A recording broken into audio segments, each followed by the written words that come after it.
ओम शनिचराय नमः। जय शनिदेव, जय हो शनि महाराज की।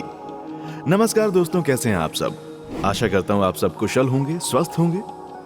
दोस्तों, शनिदेव की महिमा और उनकी ताकत के बारे में तो आप सब जानते ही हैं, और आप ये भी जानते होंगे कि शनिदेव की दृष्टि अगर किसी पर एक बार पड़ जाए तो राजा हो या रंक, उन सब के हाल बदल जाते हैं।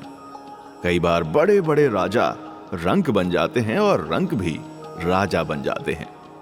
जी हाँ दोस्तों, सही सुन रहे हैं आप। शनिदेव अगर किसी पर कृपा बरसाते हैं तो व्यक्ति मालामाल भी हो जाता है, और वहीं अगर शनिदेव की बुरी दृष्टि उस पर पड़ गई तो उसकी हालत रास्ते पर चल रहे भिखारी से भी गई गुजरी हो जाती है। अक्सर लोग शनिदेव का नाम सुनते ही भयभीत हो जाते हैं। कौन है शनिदेव? क्यों उन्हें सबसे ज्यादा क्रोधित देवता माना जाता है? क्या हुआ था शनिदेव के जन्म के समय? ऐसा कुछ भी नहीं है, घबराइए मत। सारी जानकारी आज हम आपको देंगे अपने ही चैनल सुपरहिट धर्मा पर। आप हमारे चैनल को जल्दी से जल्दी लाइक, शेयर और सब्सक्राइब कर लें। राइट, चलिए आगे बढ़ते हैं। दोस्तों, आपने कई ज्योतिष आचार्यों को शनिदेव के नाम से डराते हुए सुना होगा। वो आपको कई बार ऐसी ऐसी बातें बोलते हैं जो कि समझ से परे होती हैं। तो मैं आपको बता देता हूं, शनिदेव न्याय के देवता हैं। वो न्याय करने वालों के साथ हैं। आपने अक्सर देखा होगा, या आप किसी विद्वान ज्योतिषाचार्य से पूछ लीजिएगा, जब किसी के ऊपर शनि की दशा चल रही होती है और उस दशा में वो व्यक्ति बहुत ज्यादा मेहनत करता है तो उसका उदय हो जाता है। आप पता कर लीजिएगा इस बात को। अगर आपके ऊपर शनि की दशा चल रही है, चाहे वो ढैया हो या 7.5 हो, आप उस समय में बहुत ज्यादा प्रयत्न करेंगे। हो सकता है कि आपको उतना फल ना मिले, पर जैसे ही वो समय खत्म होगा आपका उत्थान होगा, क्योंकि शनि जो हैं वो न्याय के देवता हैं। आप जैसा कर्म करते हैं वैसा आपको फल मिलता है। तो इसलिए घबराएं नहीं, अच्छे मन से, सच्चे मन से भगवान को याद करते हुए हमेशा अच्छे कर्म करते रहिए।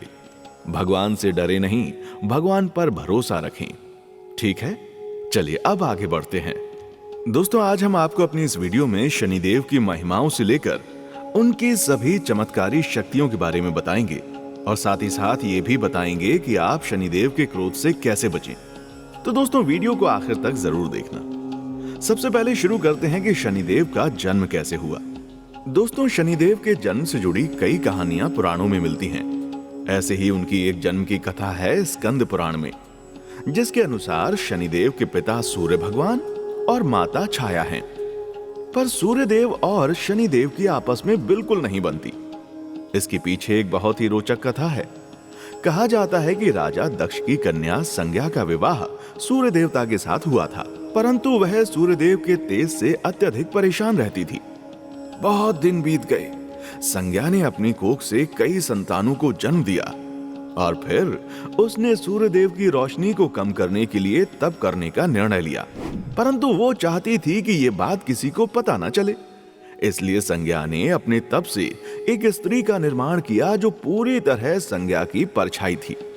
इसलिए उसका नाम छाया पड़ा, और सूर्यदेव की पत्नी अपनी छाया को सूर्यदेव के पास छोड़कर तप करने चली गई वन में, और वहां उन्होंने घोड़ी का रूप धारण करके तप करना शुरू कर दिया। सूर्यदेव को जरा भी भनक नहीं लगी कि उनके साथ जो स्त्री रह रही है वह उनकी पत्नी नहीं बल्कि उसकी छाया है। और इसी तरह छाया और सूर्यदेव के मिलन से शनिदेव का जन्म हुआ।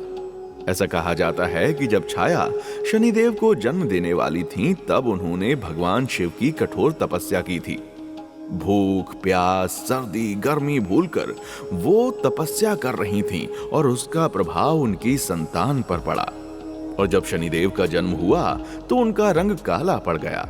ये देखकर सूर्यदेव ने छाया के चरित्र पर उंगली उठाई, और ये सब देखकर शनिदेव ने अपनी दृष्टि से सूर्यदेव को श्राप दिया कि वे कोढ़ी हो गए।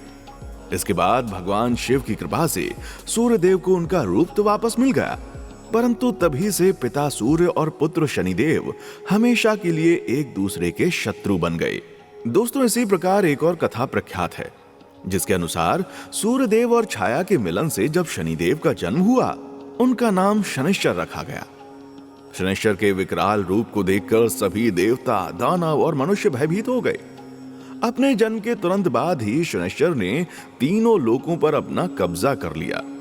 ये सबसे परेशान होकर देवराज इंद्र ब्रह्मा जी की शरण में गए और उन्होंने सूर्य देव की सभी प्रताड़नाओं का वर्णन ब्रह्मा जी से किया और उनसे मदद मांगी। ये सब सुनकर ब्रह्मा जी बहुत क्रोधित हुए और उन्होंने सूर्य देव को बुलाकर कहा कि तुम्हारे पुत्र के कारण पूरे ब्रह्मांड में हाहाकार मच गया है। ऐसे तो शिष्टाचार और नैतिकता समाप्त हो जाएगी।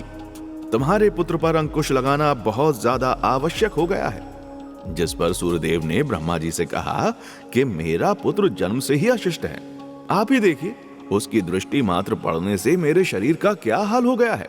ये सब सुनकर ब्रह्मा जी भी भयभीत हो गए और वे विष्णु जी के साथ मदद के लिए देवों के देव महादेव के पास पहुंचे और सभी देवों ने मिलकर शिव जी से विनती की कि उनके लोक और उनकी रक्षा करें। शिव जी ने यह सब सुनकर जैसे ही शनिदेव के बारे में सोचना शुरू किया, वे महादेव के सामने प्रकट हो गए और उस समय शनिदेव ने अपने नेत्रों को झुकाकर महादेव के सामने नतमस्तक होकर बोला, हे प्रभु, आपने मुझे कैसे याद किया? मैं आपकी क्या सेवा कर सकता हूं? भगवान बोले, तुमने सभी लोगों को प्रताड़ित कर रखा है, उनको छोड़ दो। शनिदेव ने कहा, ठीक है, पर आप मुझे रहने के लिए उचित जगह दें, मेरे खान पान की व्यवस्था करें। उनकी यह बात सुनकर शनिदेव को एक उत्कृष्ट स्थान दे दिया गया और साथ में यह भी कहा गया कि कुंडली में मेष तथा अन्य राशियों के उचित क्रम में रहते हुए भी आप मनुष्यों को परेशान कर सकते हैं। कुंडली में पहले, दूसरे, चौथे, 8वें या 12वें भाग में होने पर आप हमेशा विरोधी रहेंगे। तीसरे, छठे या 11वें भाग में होने पर आप लोगों के लिए लाभदायक रहेंगे। इसीलिए मनुष्य आपकी पूजा करेंगे और आप पूज्य होंगे।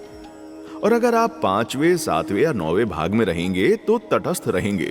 इस प्रकार इंसान जब अपना कर्म भोग रहा होगा तब आप अलग भाग में रहकर उन पर अपनी कृपा करेंगे। भगवान शिव कहते हैं कि अन्य सभी राशियों की तुलना में आपकी मान्यता ज्यादा होगी, इसी कारण आप सबसे बलशाली होंगे। आपका वरदान बहुत महत्वपूर्ण होगा, इसी कारण पृथ्वी लोक पर आपका स्थान बहुत ऊपर होगा। राशि चक्र में आप धीरे धीरे आगे बढ़ेंगे क्योंकि आपका स्थान बाकी सबसे ऊपर होगा। अन्य किसी मनुष्य की कुंडली में बैठ गए तो प्रसन्न होने पर उसे राजयोग दे सकते हैं। वहीं अगर आप किसी से रूठ गए तो उसका सब कुछ छीनने की शक्ति आपके पास होगी। शिवजी बोले, तुम्हारे क्रोध की दृष्टि से तो मनुष्य, देवता, देव, दानव, पशु, पक्षी, नाग सभी खत्म हो जाएंगे, और वहीं अगर तुम इन पर प्रसन्न हो गए तो ये सब कुछ हासिल कर सकते हैं।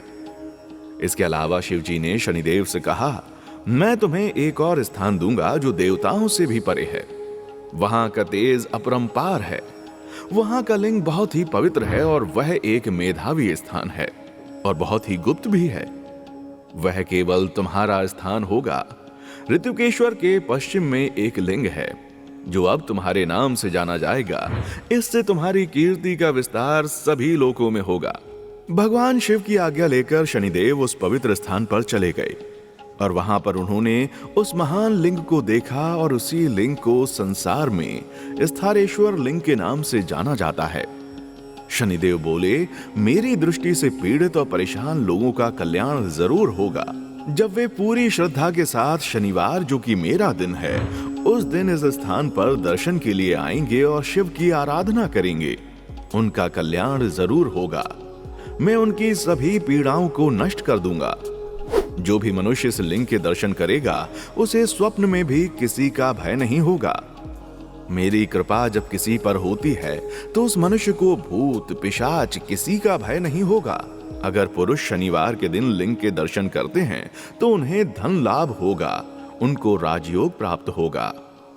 मैं निर्धन व्यक्ति को धन, भयभीत व्यक्ति को भय से मुक्ति तथा उसे वो सब कुछ प्रदान करता हूं जिसकी वो कामना करता है। साथ ही साथ शनिदेव आपको वो देते हैं जो आपके कर्म के अनुसार योग्य है। शनिदेव को प्रसन्न करने के लिए शनिवार के दिन पीपल के पेड़ के पास सूर्यास्त के बाद तेल का दीपक जलाएं। शनिवार के दिन तेल का दान करें। शनिदेव को पीपल का पेड़ अति प्रिय है। शनिवार के दिन अच्छे मन से पूजा अर्चना करें। तो दोस्तों, आपको हमारा ये वीडियो कैसा लगा? अच्छा लगा है तो इसे लाइक करें, कमेंट करें, कमेंट में जय शनिदेव लिखें। और इस वीडियो को ज्यादा से ज्यादा लोगों के पास जरूर भेजें, जिससे उन्हें भी हमारी संस्कृति की सही जानकारी मालूम हो सके। हमारा उद्देश्य है अपनी संस्कृति को ज्यादा से ज्यादा लोगों तक पहुंचाना। अपने चैनल सुपरहिट धर्मा को लाइक, शेयर और सब्सक्राइब जरूर करें। जय महाकाल।